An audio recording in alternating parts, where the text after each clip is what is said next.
ఆగమశాస్త్రం విరుద్ధంగా ఆలయ నిర్మాణాలు పనులు జరుగుతున్నాయని రాజన్న సిరిసిల్ల జిల్లా బీజేపీ మాజీ అధ్యక్షుడు ప్రతాప్ రామకృష్ణ ఆరోపించారు.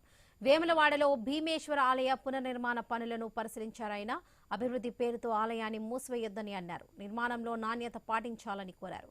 దర్గాను కూడా మరో చీకటికి తరలించాలని, భక్తుల మనోభావాలను కాపాడాలని తెలిపారు. ఆదరాబాదరగా చేసి ప్రతిసారి కూడా మిత్రులు చెప్తా ఉన్నారు, ఆగమశాస్త్రం ప్రకారం చేస్తున్నారు, పండితులు చెప్తా ఉన్నారు. ఎక్కడ ఆగమశాస్త్రం ఉంది, నేను ఛాలెంజ్ చేస్తున్నా, జవాబు చెప్పాలి. ఇక్కడ ఆగమశాస్త్రంలో శూన్యమాసం ఆషాఢ మాసంలో కొబ్బరికాయ కొట్టి స్టార్ట్ చేస్తారండి. అవి భాద్రపద మాసంలో తీసుకుపోయి మెయిన్ రోడ్ కొబ్బరికాయ కొడతారు. శాస్త్రాలు లేదు, సాంప్రదాయాలు లేదు, అధికార పార్టీ ఎట్లా చెప్తారో దేవాదాయ శాఖ ఇంటా ఉన్నది. ఇది సంస్కృతి వినాశనానికి కారణం. సంస్కృతిని దెబ్బతీసే ప్రయత్నం చేస్తూ ఉన్నారు కనుక మరొకసారి కూడా ఈ దేవాదాయ శాఖ మేము డిమాండ్ చేస్తూ ఉన్నాం. ఎప్పుడు మూసేసినా కనీసంగా 10 రోజుల ముందు డిక్లేర్ చేయండి.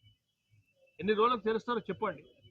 అది చెప్పకుండా మీ ఇష్టం వచ్చినట్టు చేస్తా అంటే మాత్రం తెలంగాణలో హిందూ